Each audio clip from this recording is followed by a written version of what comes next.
So today our webinar is, appetite for change. What's GLP-1s may mean for food waste? And ReFed's really excited to host this event because frankly, we've been thinking about this for quite a long time. And we think that there's some really interesting things that we already know about the impact of GLP-1 use, but also there's a big unknown of how GLP-1 use will actually impact food waste throughout the supply chain. So thank you so much for joining us. My name is Sarah Burnett. I am the executive director here at ReFed. I am a scientist turned strategist and now food waste warrior, and I'm glad to join you here from ReFed. If you're not familiar with ReFed, I'm going to give you just a quick overview. We are a US-based nonprofit, and we're working to reduce the huge, absolute enormous amount of waste, food that's wasted throughout our food system. And it's waste that frankly costs us a lot of money and has huge negative impacts on people and planet and communities. And our goal overall is to just increase the adoption of food waste solutions. This is an absolute solvable and addressable problem, and we're working across the entire supply chain to help make that happen. One way that we do that is through events and webinars like this. It's about giving you all the information to help inform your work and help you progress and take action tomorrow. And before we get into the conversation, I want to share a couple quick announcements about a few other things that are going on at ReFed, and then we'll dive right in. First off, our annual summit is coming soon. This is the absolute place to be. Registration is now open. It is June 23rd through the 25th in Seattle, Washington. We hope you join us.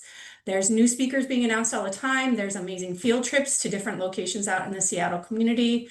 And you can find additional information and register for the summit at summit.refed.org. We'll go ahead and we'll pop that in the chat too. If you haven't registered yet, please do. And then we have two great webinars that are coming up very soon. First, we have an upcycling webinar that's coming on Wednesday, June 4th. And it is at 1 p.m. and it's leaders from Upcycled Food Association, Pipcorn Heirloom Snacks, and Where Food Comes From. And they're going to talk about the latest trends, challenges, and opportunities shaping the future of upcycled food. Not going to want to miss that one. And then next is on Thursday, June 5th, to hear from representatives of the U.S. Food Waste Pact. They're going to walk through their open source employee engagement toolkit, which includes step-by-steps, instructions, training videos, and much more to empower staff to help them participate in your food waste reduction efforts. I'll just say a spoiler alert, frontline workers are incredibly powerful, smart, and just a huge there's huge untapped potential. They have sometimes the simplest and yet most effective ideas for reducing waste. So you don't want to miss that webinar as well. So getting to the topic at hand, we're going to dive right in. GLP-1s we know have major implications for the food industry. They impact food purchase behaviors, they increase demand for smaller portions, and they change food preferences. All of that can impact how much food goes to waste. And today we're going to start that conversation, but it's certain to be an ongoing conversation over the next several years as we see increased adoption of these. And we're going to discuss today kind of what are these, how are they impacting these eating habits and purchasing behaviors, and what is the potential for impacting food businesses and food waste. And I'm going to first start off by introducing our presenters who are going to each give us a little bit of information from their expertise, and then we're going to have a panel conversation about that and of course answer your questions at the end. So first, I'll introduce Gabby Puche. She is a bilingual registered dietitian with over 4 years of telehealth experience. She delivers personalized, evidence-based care to diverse populations. And she currently serves as a lead dietitian for Husk Bariatric Group and works directly alongside clients who are pursuing weight loss and those who use GLP-1 users. So right in the thick of it, working alongside folks who are using these drugs today. Allie Strong is the marketing manager for Eat Well Global. They're a strategy and communication agency that works with food businesses, and their focus is helping food businesses accelerate positive impact on people, planet, and profits, and to advance sustainable food systems. Allie combines her passion with food, marketing, nutrition, and sustainability, and digital communications to support Eat Well Global's work with their clients. And last but absolutely not least, many may know him, Brian Rowe. He is the Van Buren Professor of the Department of Agricultural, Environmental, and Development Economics at Ohio State University. Brian also serves on ReFed's Advisory Council, and he helps lead Recipes, which is an NSF-funded research network that seeks to create knowledge and transforms our wasteful food system. And we're so excited to hear from each one of them. With that, I am going to give you just a quick last context before Abby jumps in of kind of what is the state of consumer food waste. First off is I would say, despite rising food costs, consumers continue to be the number one generator of food waste. Between uneaten groceries and restaurant place waste, consumers waste close to 35 million tons of food annually. That costs them out of their own pocketbook about $261 billion, which is about $800 per person, or equating to that to my family of four, about $3,000 a year we're throwing in the trash. More than 35% of the uneaten food in the US happens in our homes. And then another 17% of that comes from food service, where the leading cause of waste is plate waste. It's the things that you order, you pay for, but then go into the trash when they're uneaten. And for this reason, we think that GLP-1s, which curb appetites, they decrease demand for certain foods and have certain implications for some of the biggest sources of food waste in our country, are really important for us to talk about. And so with that, I'm going to pass the mic over to Gabby, who's going to provide an overview of what GLP-1s are and how they're impacting eating habits today. Thank you so much, Sarah. So here we go. And I'm sure that a lot of you that are joining us from across the country, that some of you may be taking a GLP-1 too. So you understand the information I'm going to present right now. So how are GLP-1 medications like semaglutide and tirzepatide reshaping not just your body, but also behavior, the food system, and also waste? So, from the rewired reward pathway in shrinking your appetite to shifting food purchasing habits, we're going to be exploring the emerging role of nutrition professionals, aka dietitians, in supporting long-term sustainable change with these drugs. I'm going to tell you guys, like, this is just a beginning. Like, there's more coming. We have the injectables right now. We have some tablets like Rybelsus, but there's more coming. We're going to learn how these medications are transforming the way that not only how we eat, but also what it means to the food supply, access, and waste. Nate, next slide. So let's go through a brief overview about these medications. I'm not trying to bore you. I'm going to keep it pretty simple. So the GLP or glucagon-like peptide 1 is a hormone that you produce naturally, but these medications enhance it. They regulate appetite and also blood sugar. That's why so many of them are made for those with type 2 diabetes. And not just those conditions, but also other conditions like PCOS, anything that may require appropriate blood sugar regulations. Medications like these mimic the GLP-1 hormone. And yes, they've been recently, as of 2021, been recently FDA approved for weight loss. What is the mechanism of action? They increase your fullness and also reduce hunger and cravings. It helps people make better choices. Next slide. So let's go over a little bit of information about these medications. So one of the very first ones that I had with with my clients was Trulicity. Then after dulaglutide, we had the semaglutide, which is the Ozempic and the Wegovy's, and also the Rybelsus, which is a tablet. As of late, from a clinical standpoint, you guys, the one that I have been the most successful with my clients actually has been tirzepatide, which is Mounjaro for those with diabetes and Zepbound for those are just looking to use it for weight loss. It is super important that we understand these medications and their impact on long-term health, not just the now, long-term health, weight management, and long-term behavior with food. These medications are meant to be used long-term. And so I'm very, very curious how 2030, 2040, how the future of America will look like. Next slide. So just to keep it simple here, like how do these medications affect your anatomy and your organs? So they do slow gastric emptying, so you feel full. It boosts insulin secretion from the pancreas, aids in blood sugar control. So yes, really good for those with diabetes and insulin resistance.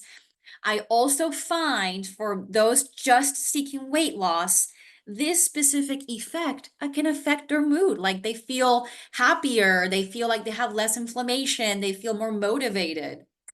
Um, the GLP-1 reduces glucose output from the liver, which helps you maintain that stable blood sugar level, decreasing the hunger and also altering the food reward pathways in the brain, those dopamine seeking behaviors that we tend to use food for. Next slide. And so, yes, like these drugs target the hypothalamus and the reward system in the brain, which leads to reduced cravings, particularly for the high sugar, high fat foods. And now we're finding too with alcohol. So, a little background on my morning, I was seeing bariatric clients. And some of them actually never end up pursuing bariatric surgery because these drugs work so well. And a lot of them tell me that they've had issues for many, many years with alcohol and they don't drink anymore. They're not enticed to drink anymore. They're grossed out by alcohol. And also mindful eating. You do get full very fast. And so you have to be very mindful in quantity, timing, and of course the types of foods. Whenever I have clients that get sick after taking these medications and eating, it's typically because the food is not compatible with their system. And typically the foods are not compatible, not the healthy foods to begin with. Next slide. And so these medications have led a lot of my clients to several positive behavioral changes, smaller portion sizes, encourages moderation, fewer snacks, there's not a lot of snacking or gracing, and increased preference for whole foods. So when they notice that these high sugar, high fat foods don't make them feel well, they are enticed to make those better choices. Um, and I do want to note that while all these changes are beneficial, it is important for these people to still see a registered dietitian and have intensive behavioral modification and lifestyle change counseling with a registered dietitian because there is a potential of undernourishment. And I don't even want to say under eating, undernourishment. It's about nourishment. And so, yeah, it's important that we're monitoring people. Next slide. And so, how do these medications influence food purchasing and consumption? So, restaurants have to modify the way in which they sell products now, like smaller meals. And also, because people are not eating as much and not purchasing as much, um, if they do happen to purchase too much, there is a risk of spoilage, which is another issue in itself. And so something to be mindful about, something to be mindful about. All right, next slide. So what is the role of our registered dietitian? So these medications will help you lose weight. Okay. They're strong appetite suppressants. You're going to be in a calorie deficit, but we need to make sure that you are nourished, that you're nourishing your body, you're nourishing your organs. So registered dietitians, with all the knowledge that we have of macro and micronutrients, help with meal planning and making sure that you have balanced meals to nourish your cells, nutrient balance, and also setting goals. So unfortunately, we do sometimes have to keep it real with clients or patients that, if you change jobs, your insurance may not cover these anymore. Or honestly, your current insurance plan right now can just drop them. And so you want to establish those healthy habits just in case you don't have access to the drug or there is a backlog with the drug. And these drugs work best in symbiosis, okay, with a healthy lifestyle. And that concludes my part. So now I'm going to pass it on to Allie now. Thanks, Gabby. Um, Perfect. So over the past few years, as Gabby alluded to, the popularity and usage of these GLP-1 agonist medications has grown. And our team, in working with the food and health industries, become really, really interested in understanding the experiences of consumers and GLP-1 users and healthcare professionals as well amidst this growing trend. So both from our vantage point as credentialed nutrition professionals and also to really explore the potential impacts of this growing consumer segment with our food and health clients. Next slide, please, Nate. And in fact, we have been seeing this grow a lot, right? It's become much more popular in media and among consumer segments. And as Gabby also mentioned, we are using the drugs, or people that we know, in our lives are using the drugs much more regularly. So we're seeing 1 in 8 American adults estimated to be using GLP-1 agonist medications. And we're also starting to see this trend extend globally, with an estimated 40 million people forecasted to be on a GLP-1 medication by 2029. So because of this growth, last year we endeavored on a 2-part insights project to really fill in the knowledge gap that the industry was seeing about how the use of these medications is really impacting food choice, behavior, and lifestyle among consumers. Next slide, please. So in order to understand what the food industry really needed to know to adapt and innovate for this consumer segment, we gathered insights directly from GLP-1 users and the healthcare professionals that support them, with a goal of understanding their unique needs and really also identifying an optimal diet composition that would help reduce treatment-related side effects and support users' overall health and well-being. And what we found were 3 primary impacts. Next slide.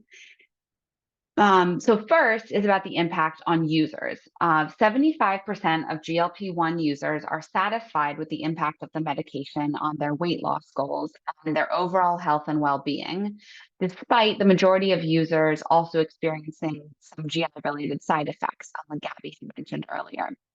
And this really suggests that the benefits of using the medications are significant enough for many to consider it worthwhile, even with their potential drawbacks. So the use of GLP-1 agonist medications is really being seen as a positive and transformative experience for most users. Next slide. And at this time, currently, registered dietitians and nutritionists are still providing their recommendations to their patients and clients for weight loss before suggesting a GLP-1 medication. And this is primarily due to concerns regarding the long-term efficacy and safety of the drugs, potential side effects, and any kind of reliance associated with these medications. But because RDs and nutritionists do see a positive impact on their patients, we see a high level of satisfaction and a likelihood of recommending GLP-1s to their patients and clients. Next slide. So second, we really saw the impact on eating and lifestyle habits. So GLP-1s influence more than just appetite suppression. They contribute to changes in dietary choices and eating behaviors. So GLP-1 users are reshaping their dietary patterns, and nearly all RDNs we surveyed can testify to this change in their patients' eating habits, like we kind of just heard from Gabby's experience, even just this morning. Next slide. And overall, we're seeing GLP-1 users seeking lighter, nutritious, and functional options across meals, drinks, and snacks. And they're really focusing on what we call the 3 Ps. So that's protein, portion size, and plenty of fiber and water. They're cooking more at home, and they're opting for smaller to moderate portion sizes, and they're relying less on ready-to-eat meals or fast foods. They're also tending to embrace a holistic approach to health, which is incorporating regular physical activity, supplementation as needed, and proactive health monitoring. So this really signals the potential of this medication to support sustainable lifestyle changes and further solidify its role in weight management strategies. Next slide. And our third insight was really around the impact on food and health spending. So most GLP-1 users have shifted spending towards food and health needs, often at the expense of social and leisure activities, indicating that they're really focused on their overall investment in their wellness. Next slide. So GLP-1 users, and even the broader growing segment of health conscious consumers overall, are embracing this healthier lifestyle. So they're implementing new eating habits, increasing physical activity, and monitoring their health more. But despite a decrease in consumption, the spend on food and health-related expenses like supplements, gym memberships, health tracking products is going up. So GLP-1 users are really also showing some interest in GLP-1 companion products and offerings that are helping them embrace these new holistic, healthy habits. Next slide. So when it comes to ways that food businesses can support GLP-1 consumers, a few opportunities really come top of mind. Several companies, such as Nestle and Danone, have begun to develop and launch these companion products. So products that are really meant to help a GLP-1 consumer meet their needs more easily and really support them on their health journey with products that are focused on, again, those 3 Ps: protein, plenty of fiber, and hydration products, and all in convenient packaging that makes it really easy to incorporate them into their lifestyle. And we're seeing other food businesses and food service operators likely following suit. We're also seeing this opportunity for smaller portion sizes that really just make good business sense overall. They have a lower cost to develop and growing consumer demand, again, from this GLP-1 consumer audience, and also sort of this proxy health conscious consumer segment that we're seeing grow as well. And these type of smaller portion options can really cater to this wide audience, while of course also helping to improve food waste. And with that, I'll hand it over to Brian, who's going to talk a little bit more specifically about these impacts on GLP-1 and food waste. Hey, thanks, Allie. Next slide, Nate. So I'll hope to talk to you a little bit today about some research I've undertaken over the past year, really looking at that intersection of food waste and GLP-1 use. I'll touch on some other shifts that this research has shown with respect to the types of food and food spending effects as well. So let's jump right in. Nate, next slide. So about a year ago, I went out and talked to more than 500 consumers across the US who self-identified as a GLP-1 medication user through the consumer platform online surveys of folks from the prolific consumer panel. This is all internally funded, so I have no other disclosures or conflicts to talk about. And this has been reported in several publications that have circulated in the past few months that are linked here. Nate, next slide. The sample that I spoke with about a year ago, they have from a diversity of ages, a little bit skewed to higher income levels, not surprising given the lack of insurance coverage for some of these products. Wide array of folks with different education levels, different racial self-identifications, etc. But so it's a pretty wide varying group of folks who responded to this. Next slide. They also had a variety of time on the medication, which I'll talk about as being kind of a critical element in terms of food waste patterns. Had a big group of people who were very new to the medication, less than 90 days. And then we had about a quarter that had been on the medication for more than a year. And most folks were on semaglutide, as the green portion of the pie chart shows on the right, with a fairly sizable group on tirzepatide as well, and other drugs less represented. Next slide. So one of the things we asked people to do was state their agreement with various statements about how the medication, kind of going on to the medication had affected their life. And one of those statements was, I waste more food since starting this medication. And about 25% agreed with that statement, which meant about 75% are disagree with that statement or are neutral to that statement. So yes, there are folks who do agree that they are wasting more food since that time. It seemed to hinge, and when we looked at the data and analyzed it statistically, that if they were reporting nausea, that seemed to be more likely that they're wasting food. Not too surprising. If you're nauseous, you're probably not looking favorably on the food that you'd acquired and much more likely to waste that. And visually, on the right panel, you can see that all the bars in that nausea-related group are higher than the ones on the left, the no nausea reported group. The other thing is, it tended to scale with how long they've been on the medication. So agreement that they've been wasting more food tended to be highest for those who are on the medication a very short period of time, which might suggest that as people acclimate, get their new patterns in line, that their tendency to waste food declines over time.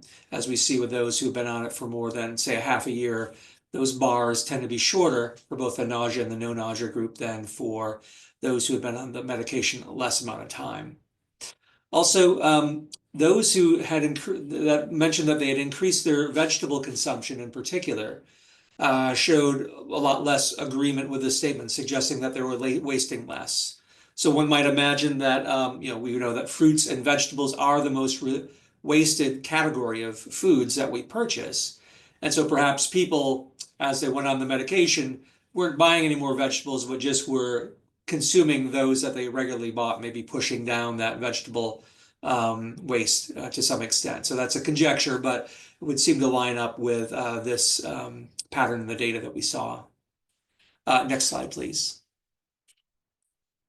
Another bite of this apple in March, just a couple months ago, our group, our NSF group Recipes, goes out multiple times a year and interviews through that same mechanism and tracks people's food waste in their homes. People self-report how much food that they're wasting in their own homes using a validated methodology that we've been using ever since the early parts of 2021.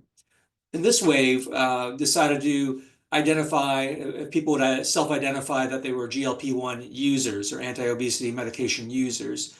And we got about 9% of those respondents, a little lower than that 12%, I think that Ali and Gabby were talking about. So 72 people responded, a small group, but we thought it would be worth looking to see if their waste patterns differed from others. And we found that there's no significant difference, probably because of that small group size in terms of the self-reported grams per person per week of self-reported edible waste compared to non-users. And this controls for some other personal and household characteristics.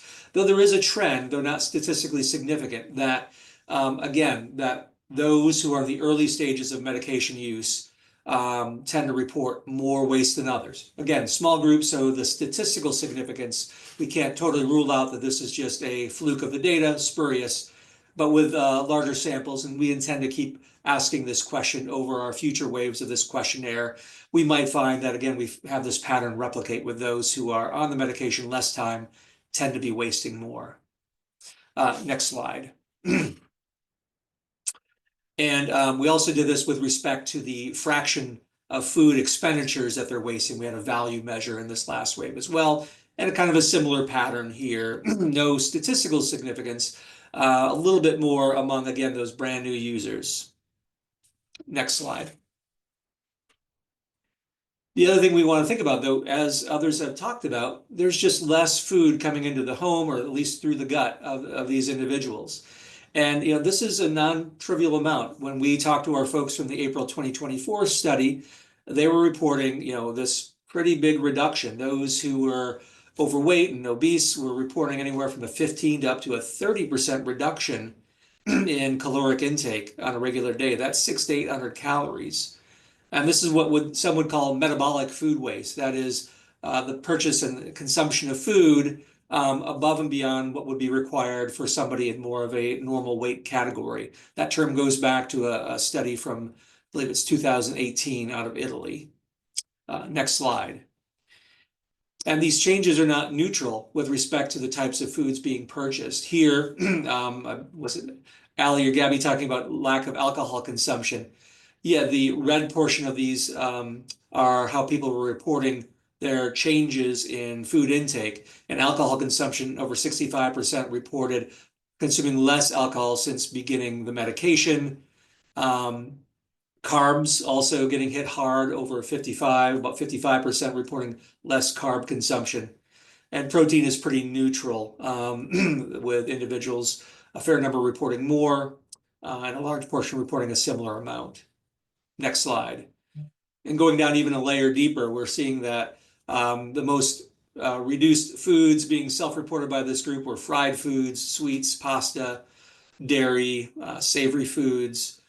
Meat in this case was a push. There seemed to be about the same number who added it versus subtracted it. And then on the right, it's very encouraging to see those larger green swaths, meaning that more healthy fats, fruits, and vegetables were again self-reported as things that were being added to the diet much more frequently than people were saying that they were subtracting it from their diet. Next slide. And a group from Cornell published a very interesting working paper. It's not been peer reviewed yet, but it is a very nice look at, I believe it's several thousand people's spending patterns since they had started the medication. And this fancy diagram to the right, that red dotted line basically shows the point in time from when they began the medication. And the bars, the middle of those bars, show how much their reduction in food spending was, grocery spending, since the onset of that. And so we can see that after about 6 months, total grocery bills family-wide, this is not just for the person on the medication, reduced by about 5.5%. That translates to about $420 a year less being spent on groceries. And there were larger reductions for higher income patients, and actually no difference by motivation, whether people were on this for diabetes control or weight loss. Now, after that 6 month period, there was some reversion back to more normal levels. But there was also a reduction, about 3.5% reduction in dining out spent in those first 6 months as well. So again, kind of mimicking some of the findings that Ali had, some pretty big implications for food spending as well. Next slide. So these novel medications really do hold potential impact for global health and big things for the food system. You know, the amounts and types of reduction in food intake. These could have big changes on the system's sustainability, both through altering food waste, reducing just pure throughput of food on a per person basis, and then also altering the mix of food demand as well. So I think this is a really exciting kind of point of inflection that we might be seeing here in terms of food waste and food system impacts. So looking forward to the questions in the conversation. And I'll send it back to Sarah. Great. Thank you so much, Brian, Ali, Gabby. I know you're all going to join me here for a quick panel conversation before we jump into questions, but thank you for all of the interesting facts, stats, and evidence that you provided so far. I think, Brian, to your point, where you just ended was probably where we'll start here, which is GLP-1s. You know, we've been very much talking about them within the context of how they address a global health crisis. The reality is it has implications for the food system that go well beyond just personal health. I do want to start real quick with Gabby, and just as you think about, as you're seeing GLP-1 users over time, what are those habits that you're seeing folks stick with consistently throughout kind of the life cycle of GLP-1 use? And I'll throw out an example. Are they actually shopping less frequently? Are they only going to the store 1 time a week versus 2 times a week? Or what are some of those kind of nuanced behaviors that you see kind of across your client profile? Not overeating at restaurants. Okay. Okay. Ordering food and needing to have leftovers for the week because they can only have maybe a quarter of the portion. So those are the types of habits, but everyone is so different too, Sarah. Everyone is very different. Like those drugs don't work for everyone either. Mhm. For the majority of people, yes, but for some, no, they don't. Mhm. And how many folks who are using these drugs are getting the support of a dietitian or nutritionist? Is there any data out there about how many folks are getting this additional coaching that I know has led to definitely more long-term success on these drugs?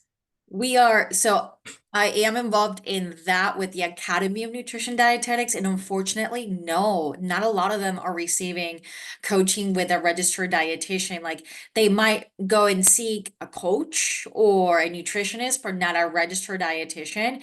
And a lot of the times the doctors try to do the counseling, but the thing is, doctors don't have enough time to get into the nuances of behavior. And so that is the issue that I see. And so for anyone that's listening, if you know someone, you probably do, because these drugs are very, very common now, or you yourself are taking one, go and make an appointment with your registered dietitian. We're covered by insurance. Come see us. I'll note that some health systems are requiring, if you go on the medication, to at least engage with like an app or other informational sources, which aren't going to be as good as an RD, but there is some engagement there. Thank you, Brian. Yes, sometimes they do, but sometimes they don't. Sometimes people are like, oh, I've been taking this for a year and I didn't even know what a dietitian is. I'm like, oh, okay. And Allie, talking about, from Gabby's good point of folks are eating differently at restaurants and maybe eating out less. Only time will tell of kind of how all of these trends stick. But how are your business clients thinking about this? How are GLP-1s making them think differently about strategy? Yeah. So there's a couple questions that we're hearing more often than not, which are, what does this mean for my category? And we have a little bit of category specific research that has been done, which really aligns with what Brian shared earlier. Um, and is this going to last? Is this trend of GLP-1 usage going to stay? Is it going to increase? And of course, based on our research, we really believe that the answer to that is yes. Based on that satisfaction of users that we saw, the continued recommendation from healthcare professionals based on the outcomes that they're seeing, and the growing usage and increased accessibility of the medications. Gabby mentioned the pill form of a medication, which increases the there's not as much friction for usage as as there may be when it's just in an injection form. So we definitely see that this is going to last. And when it comes to kind of what does this mean from a category, it's really specific about how a potential category, a particular category might respond. But we're seeing, I had briefly mentioned some of those companion products that we're starting to see hit the shelves. We're seeing retailers dedicating space to GLP-1 companion products in grocery aisles. And brands overall are kind of experiencing the shift in customer journey as GLP-1, their current consumer segments start to become GLP-1 users, really understanding how to communicate with those GLP-1 users with their current brands, whether that's offering smaller portion sizes of packaged products or smaller portion sizes on, like Gabby mentioned, restaurant and quick serve meal options. And also, we would so highly recommend kind of communicating with healthcare professionals, even having brands and food businesses communicate with healthcare professionals, as really allowing those healthcare professionals to be and registered dietitians and nutritionists to be throughway of communication between users and food brands too. And Brian, your research is fascinating. I think it's really interesting. And you, in many ways, are ahead of this conversation a little bit with your research completed in 24, now kind of this second round in 25. What has surprised you the most as you've gone through this? Yeah, I mean, so one of my motivations and one of the articles I've published really shows that people's savings in terms of how much you're spending on food, I think it was about 40% of that April 2024 group was able to pay for all their out-of-pocket costs of the medications with the savings that they were seeing on their kind of food and drink budget, which is a bit surprising because, obviously one of the concerns is that these medications seem to be, super effective, have kind of this wide, broad array of effects, but might be out of reach financially. But um, people hadn't thought about how much food savings might arrive from just buying less food. And so I thought that was kind of surprising that people were reporting that kind of size of savings. So I think, and then the change in the types of foods being purchased is, I think, makes sense on the backside as we think about kind of the body needing to ensure that gets the nutrients when we shrink down the total amount of caloric intake we have, but seeing how that shakes out and how that's really affecting carbs, potentially dairy. And so as being trained as an agricultural economist and being in the Department of Agricultural and Environmental Economics, I know there's a lot of interested in kind of scared commodity groups trying to understand how this will affect their line of business in the upcoming years. Yeah. And that isn't the one thing we're touching very much on the consumer today, but just calling it out for the whole audience that we also know that this is going to have an impact upstream on the supply chain. So whether that means that we're actually, as a society, purchasing less of certain commodity crops, for example, to when some of these dramatic shifts happen, supply chains back upstream not being ready to adjust and decrease production as we shrink, sales of certain items downstream. So there's other ways outside of what we're talking about today that certainly relate to food waste and GLP-1 use as we think overall supply demand is going to change. Brian, I also want to build on that and say, getting out your crystal ball, do you think the increased use of GLP-1s is going to be net positive or net negative for food waste reduction? And why would you think that right now, knowing that time will tell and the data will fortunately tell us hopefully in the future too? Yeah, I think it's going to be net positive. If you bring less food into your home, you're going to get rid of, and even if you keep the same fraction of waste, if you're bringing less food in the back door, and even if you waste the same fraction of it, the total amount of waste will be less, right? So you would have to have a disproportionate increase in the fraction of the food that you're wasting if you're truly able to buy less of it. So long as people can convert that to buying less, which some of the data suggests, I think it's going to be net positive. And I think, and I saw one question in the chat. Yeah, I think this is where giving people a heads up. Oh, you're going on GLP-1s. Did you know that a lot of people tend to kind of waste a bit more food initially on? So maybe just pay attention closely as you jump into this, maybe over your first month, and try to tighten up the ship a little bit, because this would be a way to offset any of the out-of-pocket costs that you're facing for the medication. So I think that would be great advice for nutritionists, MDs. I know they're flooded with other things they have to tell patients, but maybe just in the popular media to let people know that this is an opportunity to kind of monitor early on, reorganize your food purchasing habits, and just be ready for that transformation when it happens. And I want to do one plug for adding any questions you have to the chat. We're going to jump over to questions in just a minute. I want to ask all of our panelists one last question, but please do pop those into the chat for us.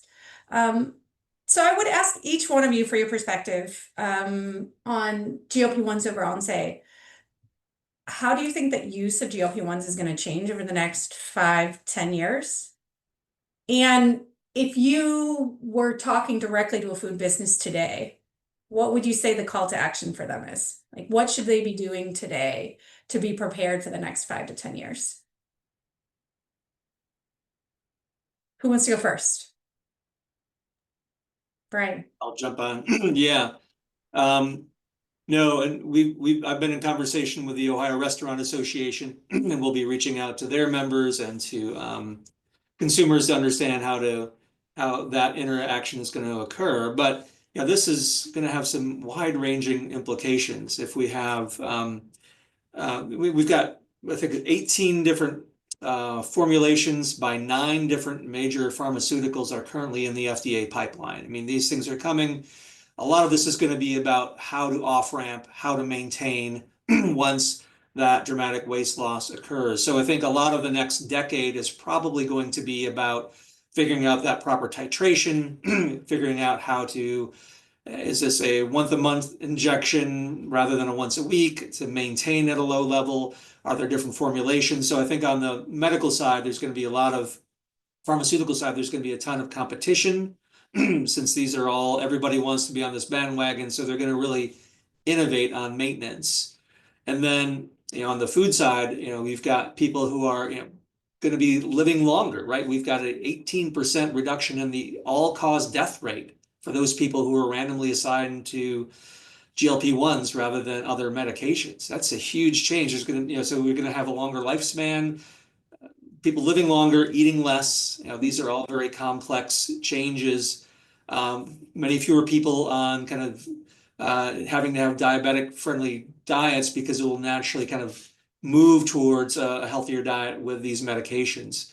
So I think it's going to be a lot about adaptation, and then obviously the policy and insurance schemes to see how much people can actually afford to maintain and keep on these. So patterns of going on and off are going to be the other area where I think there's going to have to be a lot of innovation and monitoring. Great, thank you. Allie, any thoughts for food businesses and where GLP-1 use is going? Of course. So 100% aligned with Brian's take there about the growth. I think that's very clear at this point.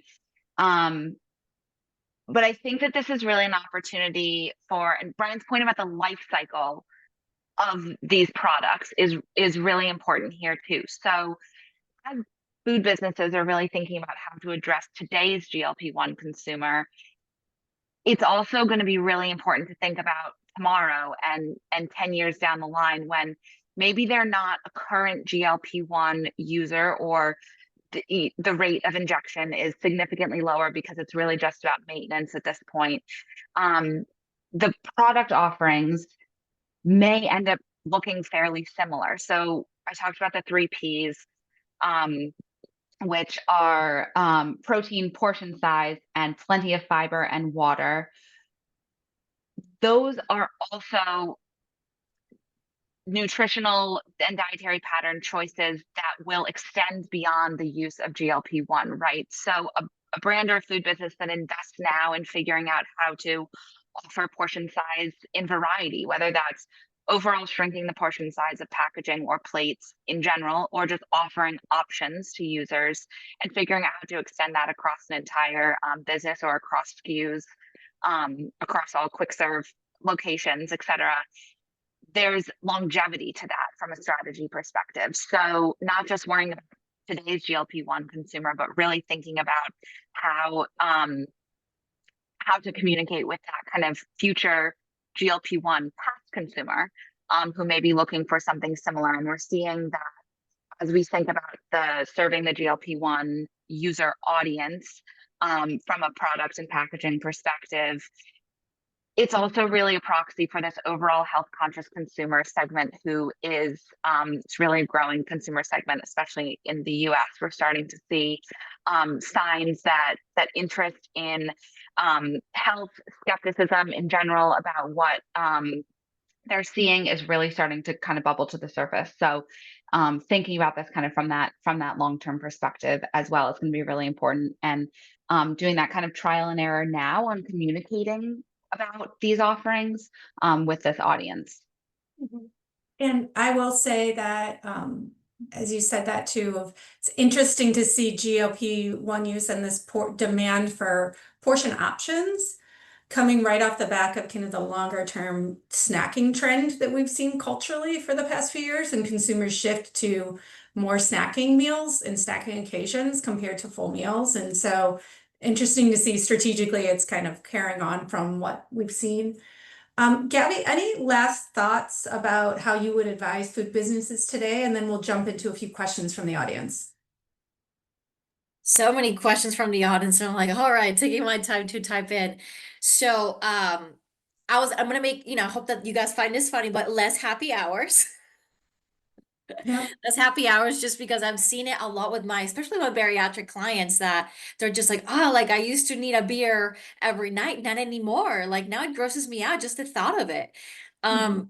And just like when I have clients going like, Gabby, like I'm struggling to find the motivation to even meal plan at this point. What can I have that is very convenient? And now we have products such as like the Healthy Choice frozen meals that are GLP-1 specifically formulated for those on a GLP-1 medication. They're high protein, high fiber, lots of color, perfect little size.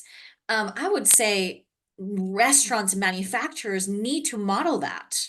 Mhm. It's not about like, oh, they're just not eating as much. It's like, no, they're just not even craving hitting up, the drive-through anymore. They're not even craving going to restaurants anymore. It's not something that they want to do anymore. And so can we make it, much more protein focused, hydration focused, like Ali and Brian have just stated? So related to that, when we think, I think I'm consolidating a couple questions into one, which you've answered many of them in the chat. But Gabby and Allie, right now we're thinking about GLP-1 usage as well within the context of prediabetes, diabetes management, as well as weight management. But we know that there's a lot of things that this can influence. It obviously influences it has mood benefits, all these other benefits that we're continuing to learn. Is there anything that's on the cusp right now that is that this could potentially eventually, again, knowing that there's lots of science that has to be done, where we think that there's actually going to be other uses and applications for these, that there's a potential for this to grow even further? I'm seeing it right now. Mhm. Decreasing inflammation with autoimmune conditions. I'm seeing it right now. And there's just so much that we're finding out that 2030 is going to look so different than right now. Just wait. Mhm. Any additional thoughts, Allie? I think Gabby really covered it there. There's just a lot that's coming to the surface. And Gabby's seeing it kind of firsthand as a practitioner on the ground. And then for everyone, we're seeing this overall food as medicine as a trend, and thinking about everything from functional foods to just overall a focus on healthier eating. We're seeing that conscious consumer kind of grow, even not just GLP-1 users. I know, Allie, you referred to that a little bit, that conscious segment's growing. Do we think that that's going to counteract some of the demand for GLP-1 drugs over time? Or how do those two things balance each other out when we think of that food as medicine kind of moving in GLP-1s?